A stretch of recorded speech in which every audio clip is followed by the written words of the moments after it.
네, 바리새인들의 기원에 대해서는 보통 에스라의 그 상황에서부터 시작을 하지만 실제적으로 바리새인이 어떤 조직을 갖추고 이렇게 활동하게 된 것은 그 하스몬 왕조의 네 번째 그 왕인 하르카누스가 통치하던 때 기원전 135년부터 105년에 처음으로 그 형제단이라고 하는 바리새파 사람들이 등장한다고 합니다. 이제 그 당시에 하르카누스 그 왕조에서 온 나라 백성들이 어떤 종교에 대한 어떤 기부금을 어떻게 내고 있는가를 전수조사를 아마 했다고 해요. 그런데 그 위원회에서 조사한 결과를 보니까 거제로 제사장이 이렇게 먹을 것을 드리는 그 거제는 대부분 드리고 있고 기본적인 11조는 드리고 있는데 가난한 자들을 위한 두 번째 11조를 드리지 않고 있더라라고 하는 것이 이제 이렇게 밝혀진 거죠. 그런데 이제 그 사람들은 그렇게 해석을 한 거예요. 이렇게 그 주님에 속한 것을 그 주님께 드리지 않고 가난한 자들이 드리지 않는 것은 아주 치명적인 죄다라고 하면서 이제 이런 조치를 취했다고 합니다. 이제 땅의 사람들, 그러니까 이 율법을 제대로 안 지키는 사람들을 얘기하겠죠. 그러니까 땅의 사람들이 파는 모든 것은, 그러니까 대마이, 그러니까 11조를 드린 것인지가 의심스러운 거니까, 그러니까 대마이라고 아예 간주를 한 거죠. 쉽게 말하면 11조를 드리지 않았을까라고 그냥 간주를 해놓고, 그래서 그 사람들한테 물건을 사는 사람이 그 산 만큼 해서 11조를 내야 된다. 라고 이제 그 규정을 이렇게 만들었다는 거예요. 그래서 이제 그 반면에 바리새인들은 자기들이 이렇게 그런 모든 면에서 그런 맹세하고 그 모든 걸 다 드리겠다고 맹세하고 이렇게 했으니까 오히려 그 사람들한테 바리새인들한테나 또 그 가족에게 산 것은 이미 드려진 거기 때문에 드리지 않아도 되는 이런 방식으로 그런 조치를 이렇게 만들어냈다고 합니다.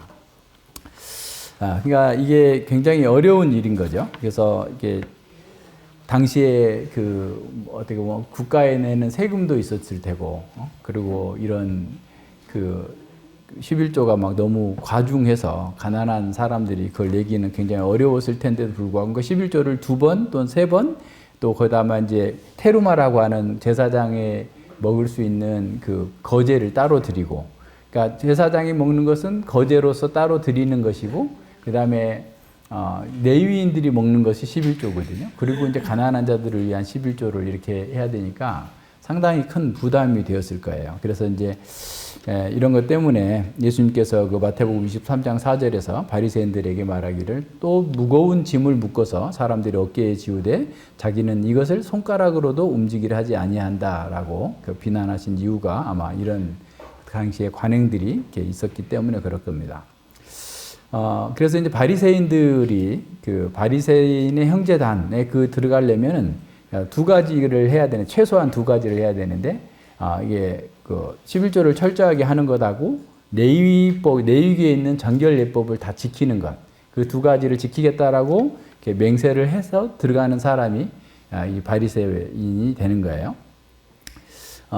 그런데 이 그 바리새인들 중에도 등급이 있었던 거야. 그러니까 최소한의 그 레위기의 법을, 거의 제사장에게 속한 법을 이렇게 자신들이 다 지키는 것, 그것과 11조를 하면은 4등급의 바리새인이 되는 거예요.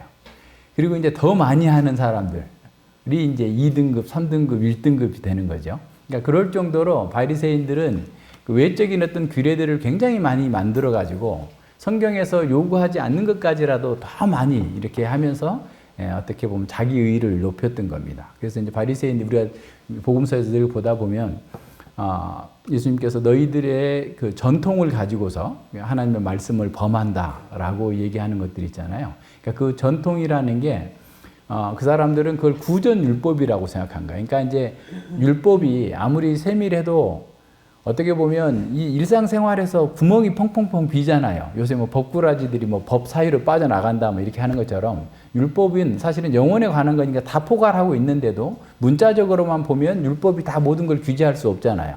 그러니까 이제 그 규제하지 못하는 부분들을 전통이라고 하는 장로들의 유전을 가지고서 그걸 막는 거예요. 그래서 장로들의 유전이 그 사람들이 생각하기에 율법을 울타리치고 있고 시온 이스라엘 백성들을 울타리쳐서 보호한다. 이렇게 생각하면서 장로들의 유전들을 아주 철저하게 지키고 그 장로들의 유전에 대한 또 권위가 있어야 될 거 아니에요. 저거 뭔데 우리가 그걸 지켜야 돼. 이렇게 하니까 그거는 모세가 기록하지는 않았지만 신의 산에서 받은 거야. 이렇게 하면서 모세의 권위를 거기다가 부여를 하는 거죠. 무슨 말인지 알겠죠? 그러니까 그래서 예수님께서 그 장로들의 유전을 가지고 하나님의 말씀을 폐한다. 하나님의 율법을 폐한다라고 말씀했던 것도 그런 거예요. 그러니까 실제로는 자기들이 만들어 놓은 걸 가지고서 오히려 그 권위가 안 먹히니까 그 모세가 불문율법으로서 받았다라고 하면서 그걸 가지고 사람들을 이렇게 얼고 맸던 거죠. 이제 이렇게 뭔가를 막 이렇게 그 어떤 외적인 행동을 규제하다 보니까 사람들이 율법의 정신은 아예 눈 감아 버리고, 그죠? 외적인 어떤 맹목적인 문자적으로 하는 아주 공허하고 아주 그 철저한 외식주의가 나타나는 거예요. 그러니까 어떻게 보면 위선이 계속 드러나는 거예요. 그래서 이제 그 당시에 랍비 문헌에도 그 외식하는 그 바리새인들에 대해서 눈먼 자다, 눈먼 인도자들이다라고 하는 비난이 나오고, 또 어떤 사람은 이런 바리새적인 외식주의, 그 위선을 바리새주의 역병이라고 말할 정도로 그걸 혐오하는 사람들이 있었던 거죠. 예. 그리고 경건하나 지각 없는 사람, 교활한 죄인, 여자 바리새인, 그러면서 저것들은 아주 삶의 골칫거리다라고 말하는 그런 글들도 발견되고 있다고 합니다. 그래서 이제 그런 바리새인들의 위선과 의식을 보면서 어떤 사두개인은 이렇게 말했다고 그래요. 바리새인은 태양까지도 자기네 정결 규례에 종식시키고 말 것이다. 그러니까 하도 이렇게 저렇게 이렇게 해야 된다고 하는 규정들을 막 달아놓고 하니까 저것들은 하늘에 있는 태양까지라도 자신들의 정결 규제로 규제하려고 한다라는 방식으로 이렇게 얘기를 했다고 하는 거죠. 그래서 바리새인들의 문제는 뭐냐면 율법의 정신에는 아랑곳하지 않고 가볍게 여기면서 그런 위선과 종교적인 교만이 가득한 전통주의를 가지고서 자신들은 의로운 사람이다 라고 했다는 거야. 이게 이제 가장 큰 문제입니다. 그러니까 당시 유대교 전반에 펼쳐진 그것은 율법을 잘 지켜야 된다. 율법을 지키기 위한 어떤 맹세도 하고 또 율법을 지킬 수 있는 것으로 그들은 믿었어요. 그래서 당시 유대인들은 율법이 정욕을 통제하고 이성에 대한 대체제로 여겼고 또 랍비들은 사람들에게 율법이 악한 충동에서 우리를 건져내고 보호해 줄 거다라고 가르쳤습니다. 근데 반대로 악한 충동은 사람들이 율법을 연구하거나 또 믿지 못하게 한다라고 기록되어 있는 거죠. 그러니까 당시 세계관에서는 율법이 아주 선한 것이고 또 그렇게 우리가 지킬 수 있고 지켜야만 하는 거다. 왜냐하면 악에 빠지지 않기 위해서라도 더 율법을 지켜야 된다라고 얘기한 거죠. 그래서 그들을 그 구원을 율법을 잘 지킴으로써 구원의 길로 가야 된다라고 했던 것이 이제 그 당시의 상황이었습니다. 그래서 이제 초대교회의 그 유대인 크리스찬들도 그러니까 그동안 율법을 이렇게 지켜왔고 안식일을 지켜왔고 여러 가지 절기들을 지켜왔었기 때문에 율법을 지키는 것이 어떤 면에서 구원의 길을 갖는 거다. 그래서 이미 예수님을 믿은 사람이라 할지라도 너희들이 할례를 행하고 율법에 나타난 절기 등 또 등등의 이런 것들을 지키지 않으면 구원받을 수 없다. 그래서 이제 그게 문제가 가장 크게 드러났던 게 갈라디아서예요. 그리고 로마서에서도 이제 그 14, 15장에 가면 또 나타납니다. 그런 먹는 문제나 나를 지키는 문제 때문에 계속 문제가 됐던 거예요. 그러니까 그 사람들은 그 율법을 지키는 것이 어떻게 보면 구원의 길로서 봤기 때문에 그와 같은 방식으로 나아갔던 것이죠. 그래서 바울은 율법을 지켜서 의롭게 될 수 없다라고 하는 사실을 계속해서 어디를 가든 복음을 전할 때마다 그 일을 한 겁니다. 그래서 바울 사도는 자기 자신마저도 율법을 깨닫기 전에는 죄는 죽었고 자기는 살아 있었지만 율법을 깨닫게 되자 죄는 살아나고 자기가 죽어 있음을 보았다라고 하는 것을 7장 8절과 9절에서 말씀했어요. 그리고 생명에 이르게 될 그 계명이 사망에 이르게 하는 것이 된 이유는 죄가 율법을 교두보로 삼아서 죄를 더욱더 간교하게 짓도록 속였고 그 죄를 짓고 있으면서도 자신은 매우 경건한 사람이라고 스스로 속고 있었기 때문이다 라고 하는 것이 11절까지의 그런 말씀이었습니다. 바울 사도는 5절에서 우리가 육신에 있을 때는 율법으로 말미암아 죄의 종이 우리 지체 중에 역사하여 우리로 사망을 위하여 열매를 맺게 하였더니 라고 말씀한 거죠. 그러니까 육신에 있을 때는 율법을 통해 가지고 율법으로 인해서 죄의 종역이 우리 지체를 역사해서 사망의 열매를 맺게 했다라고 하는 거죠. 그래서 바울 사도는 7절에서 그러면 우리가 무슨 말하리요? 율법이 죄냐라고 하면서 그 율법이 죄가 되지 않는다라는 것을 11절까지 아주 쭉 어떻게 보면 설득력 있게 답을 제시했어요. 그리고 이제 12절에서 이제 결론, 13절에 결론을 내리는 거죠. 결론을 요약하고 결론을 내리고 있습니다. 13절에서. 그래서 12절에서 율법은 거룩하고 의로우며 선하다라고 선언합니다. 바울은 율법이 이르기 전과 후에 율법 앞에 드러난 자신의 진정한 실상을 대조해 주었어요. 그는 율법이 참된 의미를 깨닫기 전에는 죄가 없는 사람이고 의롭고 경건한 사람이라고 스스로 생각했습니다. 아마도 아까 얘기한 것처럼 바리새인의 네 계급 중에 네 개의 급이 있었다고 하면 바울은 평바리새인이 아니라 제일 낮은 평바리새인이 아니라 최고 단계의 바리새인이었을 거예요. 그러니까 제일 열심히 했고 뭐 율법에 의르는 흠이 없는 자라라고 할 정도로 그런 사람이었기 때문에 최고 단계에서 자신의 경건을 자랑하는 그런 사람들이었을 겁니다. 그는 계명에 이르기 전에 죄가 없는 경건한 사람이라고 생각했고 그러나 계명에 이르자 그 죄는 살아났고 자기는 죽었다라는 사실을 깨닫게 된 겁니다. 그러니까 율법이 참된 의미를 깨닫게 된 사람은 자신이 얼마나 심각한 죄인지를 보게 되고 자신은 이미 죽은 자라는 것을 인정하지 않을 수 없게 되는 겁니다. 그러니까 계명이 문제가 아니라 죄가 율법을 교두보로 삼아서 자신을 속이고 죽였다는 것을 깨닫게 되는 겁니다. 그래서 이렇게 결론을 짓는 거죠. 이로보건대 율법도 거룩하며 계명도 거룩하며 의로우며 선하도다라고 선언하는 거예요. 그래서 앞서 말한 것처럼 율법은 생명에 이르게 할 계명이면서 또한 거룩합니다. 그러니까 거룩하다라는 것은 율법이 죄와 악과는 절대적으로 정반대에 속한 것이고 하나님의 거룩하심 속에서 나온 것이고 하나님의 거룩하심을 반영하고 있다라는 의미입니다. 율법은 하나님의 거룩하심을 반영하기에 율법은 거룩합니다. 그래서 하나님이 주신 이 율법은 하나님의 성품과 하나님의 의지를 보여주고 있습니다. 율법은 하나님의 은혜로 체결된 언약 안에서 거룩한 삶의 규범으로 주어졌어요. 율법은 단지 삶의 규범을 기계적으로 표방하는 것이 아니라 하나님과의 관계에서 하나님을 사랑하고 하나님을 경외하며 이웃과의 관계에서도 사랑으로 섬기도록 주어진 언약 백성의 관계적인 삶의 규범이에요. 기계적으로 이걸 했느냐 안 했느냐가 아니라 그 마음과 힘과 뜻을 다해서 하나님을 사랑하고 그를 경외하고 이 이웃의 어떤 고난이나 어려움들을 바라볼 때도 나의 것처럼 내가 이런 고난을 겪는 것처럼 그걸 긍휼히 여기면서 동일시하면서 그 문제를 풀어나갈 수 있도록 해주는 것, 그것을 깨닫도록 하고 그렇게 살 수 있도록 하는 것이 어떤 거예요? 율법이 우리에게 주어진 거였어요.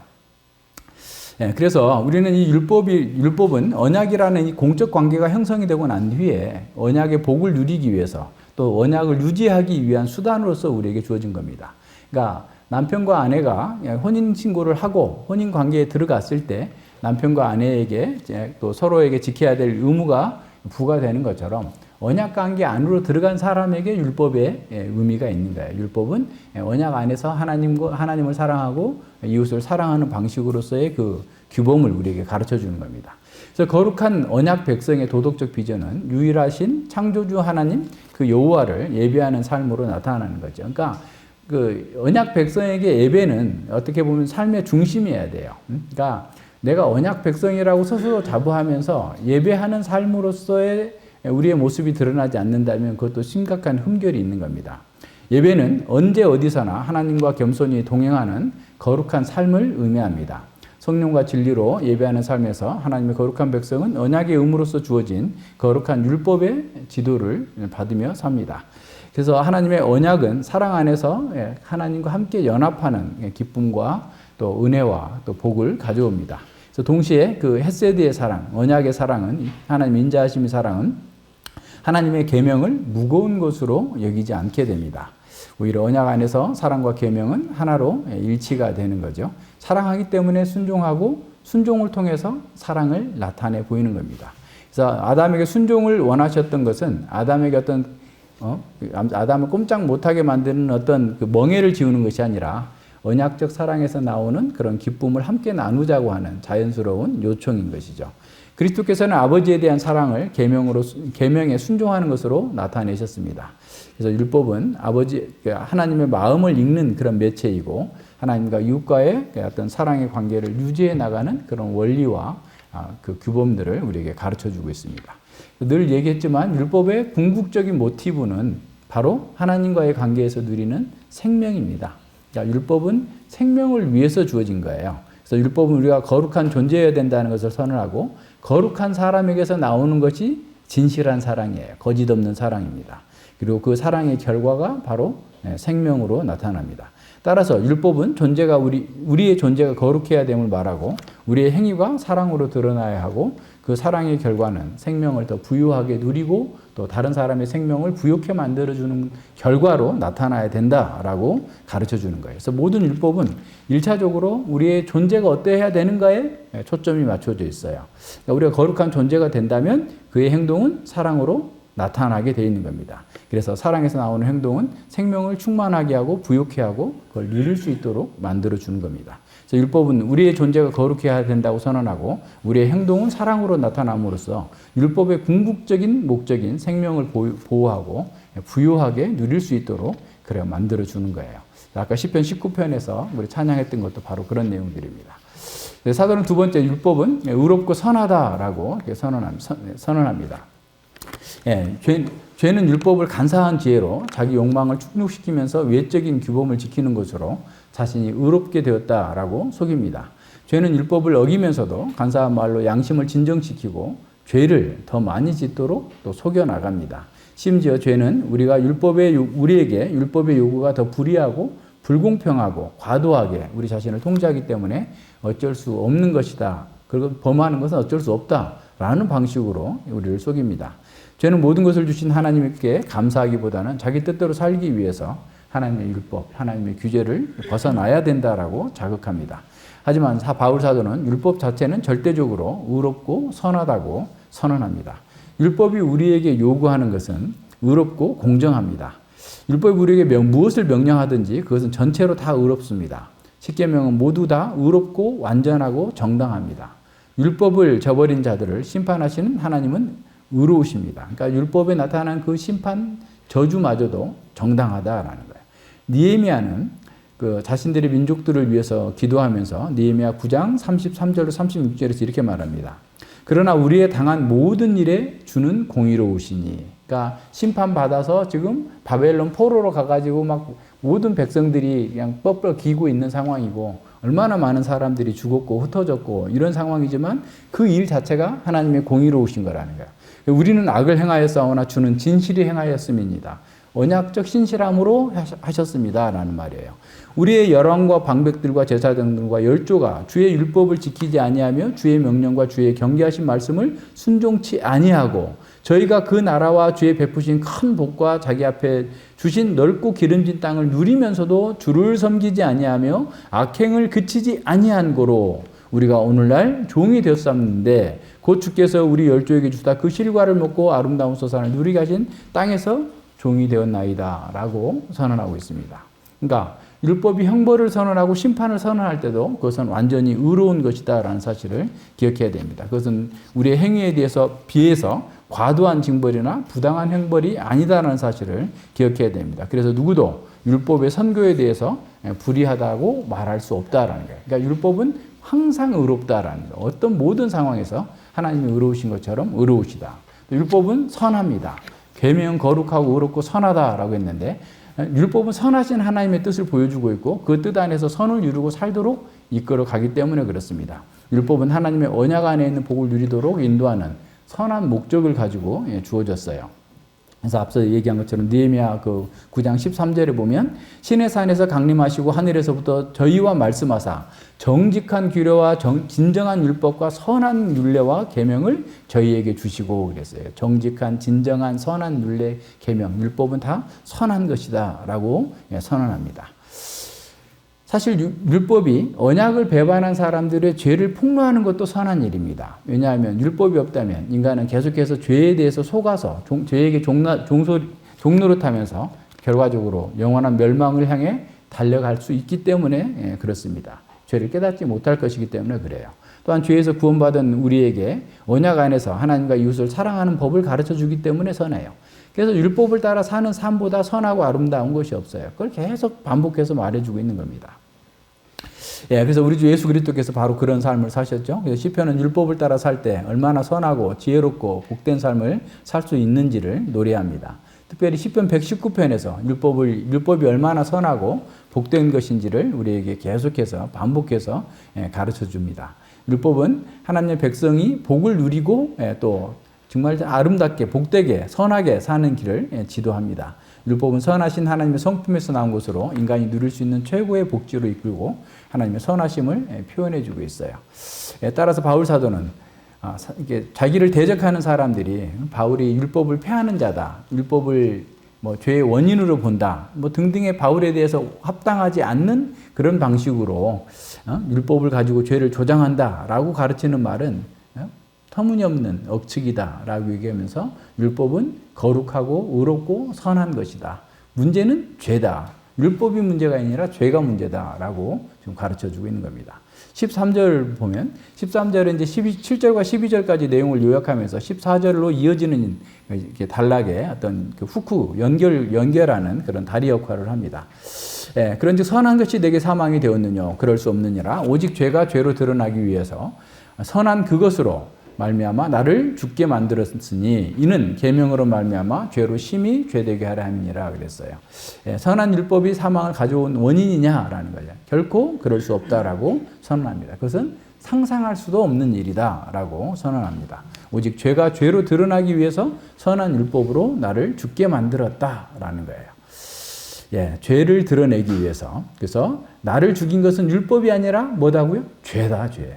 자, 율법을 가지고서 죄가 나를 공격했을지라도 율법이 문제가 아니라 죄가 문제다라고 선언합니다. 자, 그래서 누가 되었든지 율법이 자신을 죽게 만들었다고 말하는 사람이 있다면 그것은 말도 안 된다. 죄가 사망의 원인이다. 죄가 나를 율법으로 속이고 사망에 처하게 만들었다라고 하는 사실을 선언하고 있습니다. 하나님은 무한하신 지혜로 죄로 인해 죽어버린 인간들을 구원하시기 위해서 율법을 죄가 사용하도록 허용하신 거예요. 하나님의 무한하신 지혜입니다. 그래서 율법을 통해서 죄가 심히 죄되게 하기 위함이다라고 했는데 죄가 심히 죄되게 한다라는 건 죄가 얼마나 사악하고 얼마나 비열한 것인지를 잘 보게 만들어주게 하는 거예요. 그러니까 심히 율법을 통해서 죄로 심히 죄되게 한다라는 것은 죄가 얼마나 그 비열한 건지 그리고 그 죄가 분명하게 이것이 죄라는 사실이 또 드러나도록 만들기 위해서 율법을 이용하도록 허용하셨다라는 말이에요. 놀라운 진리입니다.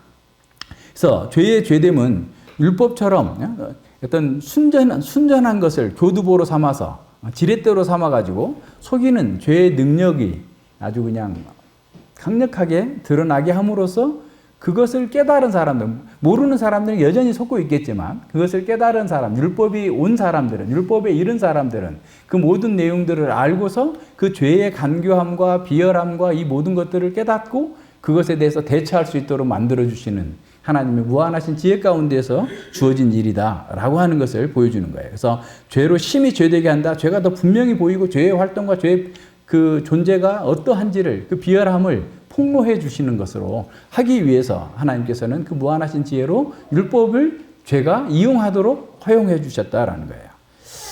예, 그렇다면 하나님께서 왜 그렇게 거룩하고 의롭고 선한 율법을 가지고 죄가 드러나도록 그렇게 사용하도록 허용하셨을까라는 것을 한번 생각해 봐야 됩니다. 그러니까 우리가 태초로부터 에덴 동산에서부터 그 죄의 간교함, 그러니까 태초에 그 죄가 속이는 일이 얼마나 사람들을 어떻게 보면 흥분하게 하고 장악하고 그 문제를 그냥 하나님을 반역하는 방식으로 나가고 있는지를 이렇게 보여주는 그런 하나님의 그런 거룩한 의지가 있었던 거예요. 그래서 바울 사도는 죄가 더 분명하게 죄로 드러나게 하라고 그의 방법과 수단과 그의 목표가 얼마나 간교하고 사람들을 속이는데 아주 그냥 쉽게 사람들이 속아 넘어가는지에 대해서 알게 하시기 위해서 그것을 허락하셨다라는 거예요. 다시 말해서 죄의 실상이 어떤 것인지를 드러내기 위해서 그렇게 하신 겁니다. 죄는 너무나 간교하고 그래서 자기 정체를 숨기면서 사람들을 위해주는 척하면서 속이고 사망으로 이끌어가는 겁니다. 그래서 율법을 알지 못하는 대다수의 사람들은 죄에 속아서 열심히 죄의 정욕과 세상의 정신을 따라서 몰려다닙니다. 그러나 그런 삶 자체가 사망을 당하는 것일 뿐만 아니라 영원한 사망을 향해 달려가고 있음을 전혀 그들은 깨닫지 못하게 되는 겁니다. 죄는 하와를 속일 때처럼 낚시 바늘에 커다란 미끼를 끼워 넣어서 사람들이 좋아하는 것들을 끼워 넣는 거죠. 그래야 물거 아니에요. 그죠? 그 새가 물고기를 사냥을 하는데 뭔가를 이렇게 벌레를 물가에다 탁 던져놔요. 던져놓으면 물고기가 탁 해와. 그러면 싹 빼. 그러다가 지가 딱 잡으려고 할 때 팍 물고기를 사냥해.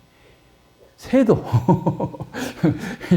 이 메뚜기 같은 걸 딱 잡아가지고 메뚜기 그냥 먹으면 되잖아. 근데 메뚜기 갖고 양이 안 찬 거야. 걔는 물고기를 사냥하기 위해서 그걸 물에다 딱 던져놔요. 그러면 그 물고기가 와서 그걸 먹으려고 이렇게 딱 할 때 살짝 빼. 그리고 또 옆에다 딱 자기가 가까이 떠갖다 놔. 그럼 딱 그걸 모르고 할 때 물고기를 확 잡는 거예요. 응? 매력적인 미끼를 주는 거예요. 쉽게 말하면. 그죠? 그러니까 사탄이 우리를 죄로 넘어지게 할 때 우리가 좋아하는 거, 서로 관심 없는 것을 갖고는 안 해. 그죠?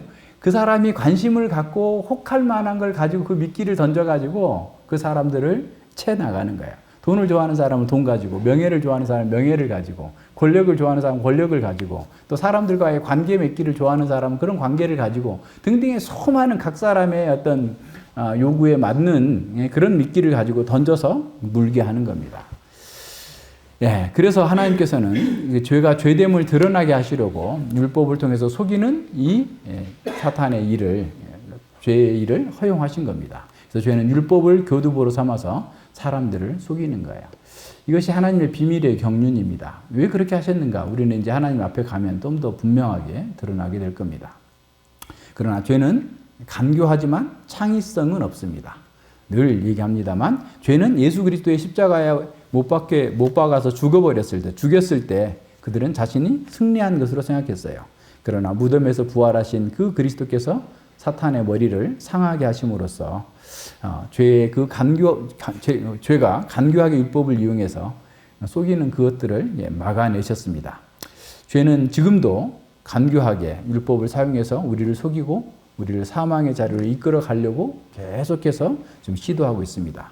그러나 우리는 율법 때문에 우리가 죄를 지었다라고 생각하면 안 돼요. 율법을 사용해서 우리를 넘어지게 한 것이지 율법 때문에 넘어진 게 아니에요. 예를 들어서 어떤 사람이 흉악 범죄를 저질렀다고 칩시다.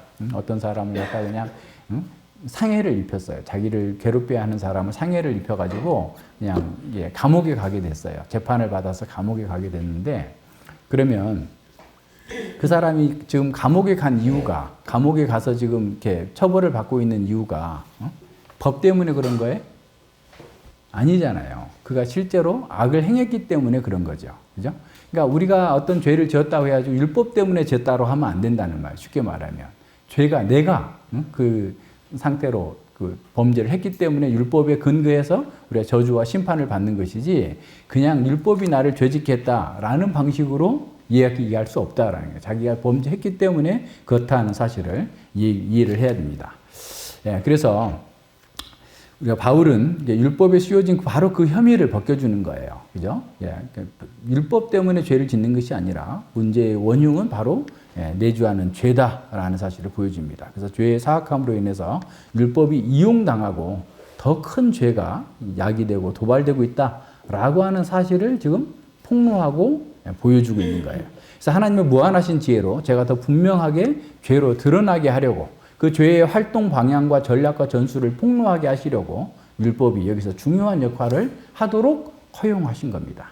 바울은 율법이 이르자 자신의 죄가 살아나고 자신이 죽은 것을 깨닫게 됐죠.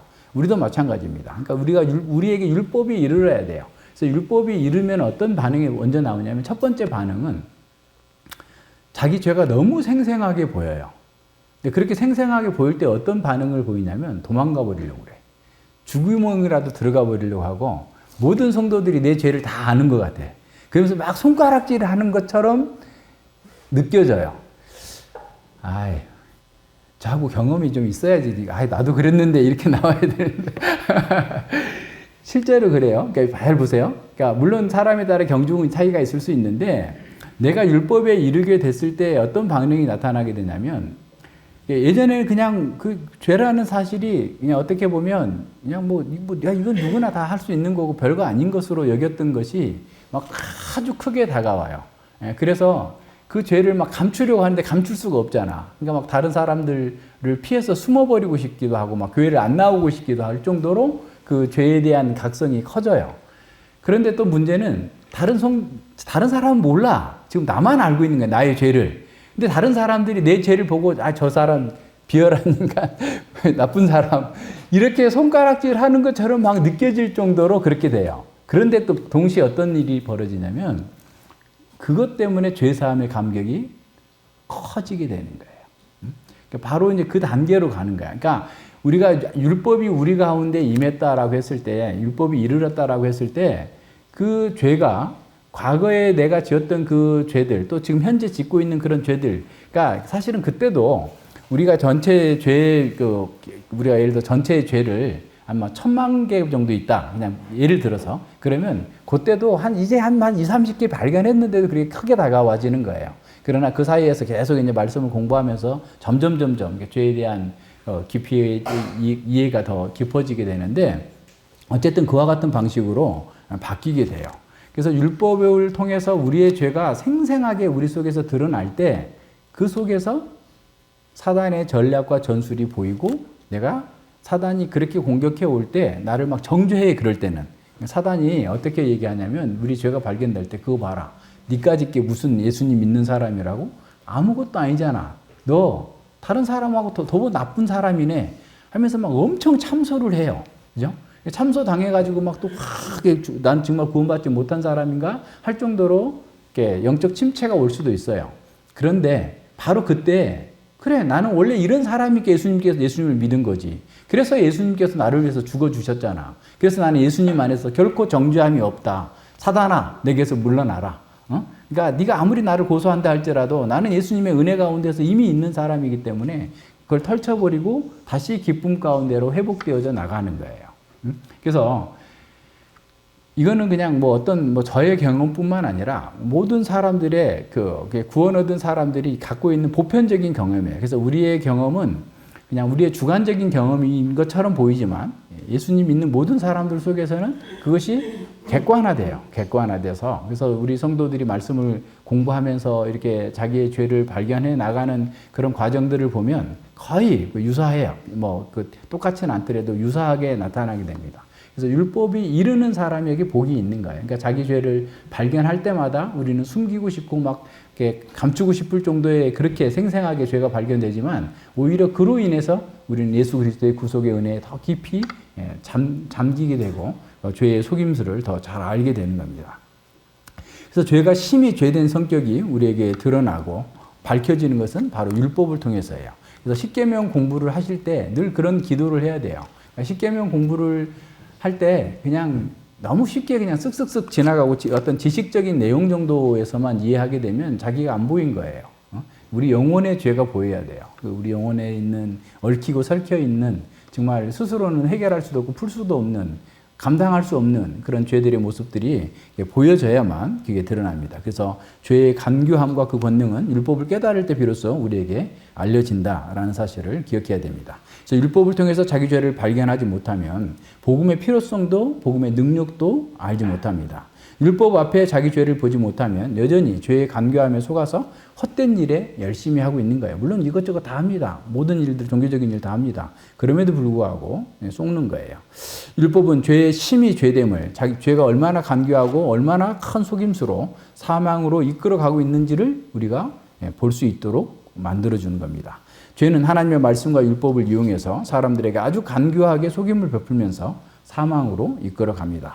죄는 우리에게 하나님의 율법으로 하나님을 대적하면서 온갖 종교 행위를 하게 만들지만 하나님께서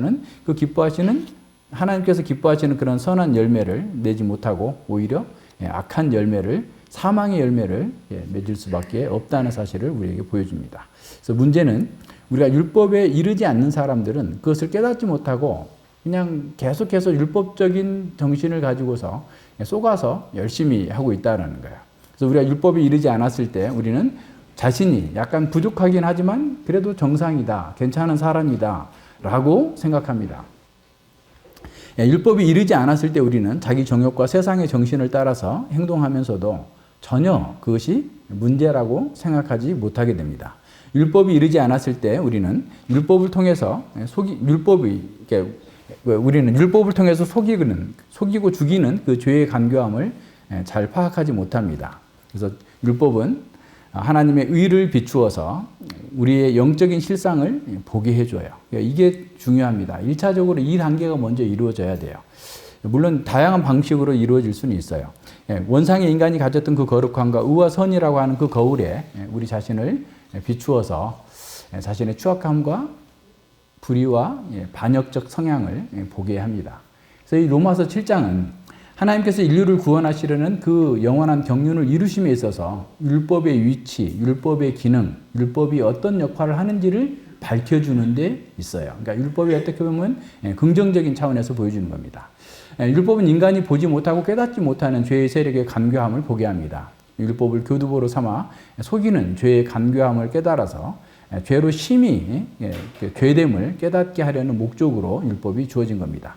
그래서 율법은 생명에 이르게 하는 것이었으나 죄로 말미암아서 죽어버린 인간들에게는 그 선한 율법으로 생명에 이를 수 없게 되었습니다. 율법은 전적으로 부패하였고 무능해진 인간에게 그렇게 살 수 있는 능력을 주지 않았습니다. 줄 수 없었던 거죠.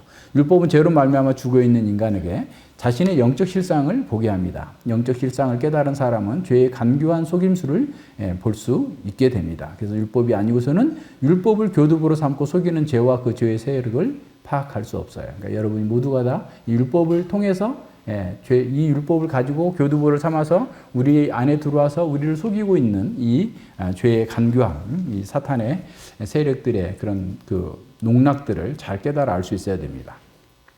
화란의 신학자 헤르만 리델보스라고 하는 아주 뛰어난 학자가 있습니다. 로이돈스 목사님이 이 책에서 자기가 100% 동의는 하지 않지만 나는 너무나 많은 도움을 받았다. 로마서 강해를 할 때 그렇게 했던 분입니다. 근데 이 책에 아주 오늘 본문과 적절한 내용들이 있어서 제가 그대로 그냥 가져왔습니다. 번역이 그런지 하여튼 중간에 조금 이해가 안 되는 부분들은 그냥 잘라내버리고 이렇게 왔어요. 같이 봅니다. 율법의 목적은 긍정적인 것과 부정적인 것 이렇게 이중적으로 되어 있다. 그 부정적인 측면에서 율법은 죄와 자기 기만 가운데 있는 인간에게 구원의 길을 열어주는 것이 아니라 가로막고 죄를 억제하는 것이 아니라 증가시키며 죄인을 해방시키고 깨어나게 하는 것이 아니라 사망에 이르게 하고 감옥에 쳐넣어버린다는 사실에 있다. 바울에게 있어서 율법이 지닌 이러한 부정적인 효과, 율법의 그러한 파괴적인 힘 배후에는 하나님의 목적을 드러내는 묘사보다 더 암울하고 급진적인 묘사는 없다. 그러니까 율법이 선하고 거룩하고 의로움에도 불구하고 오히려 선을 촉진하지 않고 오히려 더 악을 촉진함으로써 더 그냥 감옥에 지옥에 그냥 쳐넣어버린 것 같은 이런 사실들, 이것보다도 더 어떻게 보면 암울하고 급진적인 묘사는 없다는 거예요. 그래서 이것은 바울의 율법관과 유대교 회당의 율법관이 얼마나 지독할 정도로 첨예하게 대립하고 있는지를 잘 보여준다는 거예요.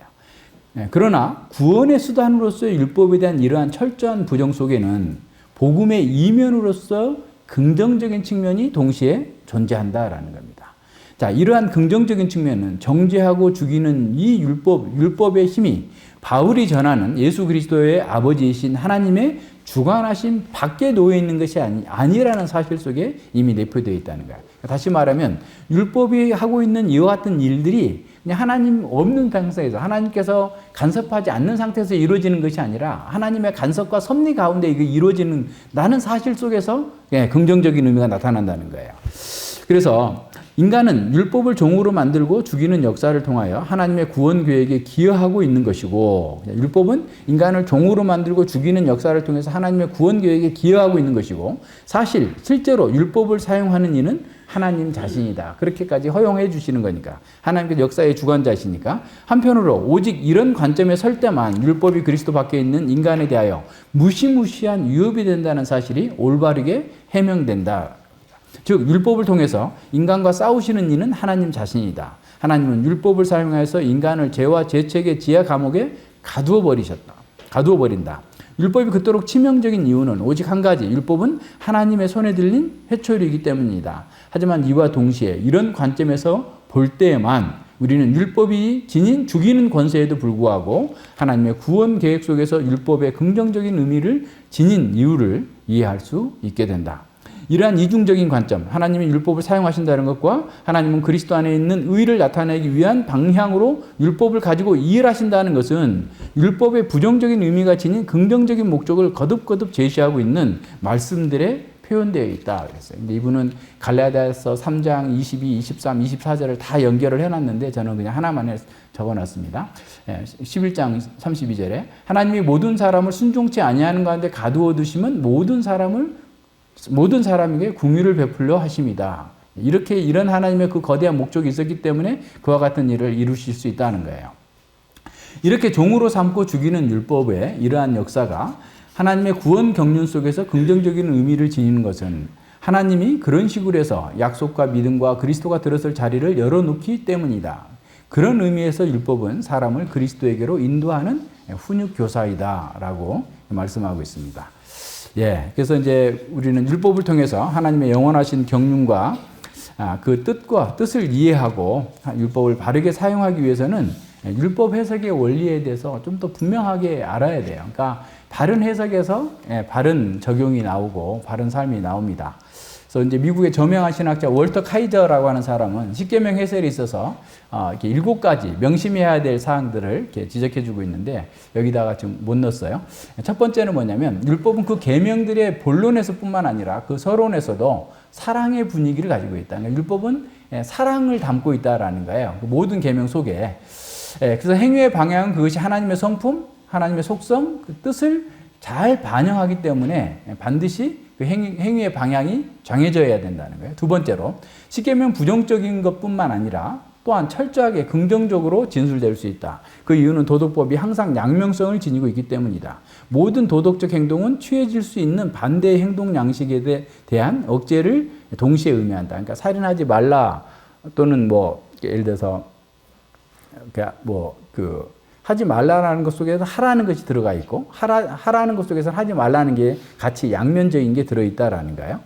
그리고 세 번째, 도덕이란 금지된 일을 단순히 하지 않거나 삼가하는 것이 결코 아니다라는 거예요. 그러니까 뭔가를 하라 하지 말라 했는데 하지 않은 것으로 가만히 있으면 나는 의인이다. 나는 율법을 지켰다라고 말할 수 있을지 모르지만 이분이 이렇게 합니다. 카이저는 그렇다면 그 명령은 철저한 불행동으로 성취될 수 있을 것이다. 하지 않는 것으로 그 명령이 성취될 수 있다라는 거예요. 그러나 도덕 영역에서 활동하지 않는 것은 죽음의 다른 말에 지나지 않는다라는 거예요. 무슨 말인지 알겠죠? 어떤 도덕적인 영역에서 하지 말라 해서 안 한 것으로만 끝나고 있다면 그래서 죽어 있는 거나 마찬가지다는 거예요. 따라서 한 계명에서 어떤 악이 금지되었다면 그 반대되는 선을 행해야만 순종했다고 인정할 수 있다. 그러니까 살인하지 말라 그랬으면 살인 안 한 것으로 끝이 아니라 적극적으로 다른 사람의 생명과 재산과 안전을 보호로 나가는 것까지 해야만 했다고 하는 거지 살인하지 않았으니 가만히 있고 난 됐다라고 하면 이미 그거는 죽어 있는 거나 마찬가지다라고 말하는 거야. 넷째, 덕을 거부하는 것은 악을 택하는 것이므로 적극적 도덕행위의 부재는 그 가치나 덕을 거부하는 효력을 지닌다. 그러니까 덕을 거부하는 것은 뭔가를 하라는 것을 안 하는 것은 이미 악을 선택하고 있다라는 거죠. 그래서 그 적극적인 도덕 행위가 없다면 그 가치나 덕을 거부한다라고 봐야 된다는 거예요. 다섯 번째, 한 명령은 단순히 어떤 행위를 하지 않는 것이나 적극적인 행위 하나로 성취될 수 없다라는. 그러므로 우리는 이웃을 해하지 말아야 할 뿐만 아니라 이웃의 생명과 행복에 기여하기 위해 우리의 모든 능력을 사용해야 된다라는 거예요. 여섯 번째, 명령은 행위와 태도뿐만 아니라 금지된 것을 부추기는 여한 모든 유혹, 압력도 대상으로 한다. 그러니까 행위 이전에 이미 그 사람 속의 마음에서 움직이고 있는 것을 얘기한다는 거죠. 일곱 번째, 명령을 짧게 부정적으로 진술하는 것이 진술하는 것이 보다 쉽고 또 부정적인 인간의 마음속에 흐르는 강력한 악에 대처하는 효과적이기 때문에 대부분의 십계명은 뭐 하지 말라라는 말이 좀 더 많이 들어있다. 그 말이에요. 이해하시겠죠? 그러니까 그런 상태로 이 십계명을 해설할 때 이것을 잘 기억해야 된다라고 얘기합니다.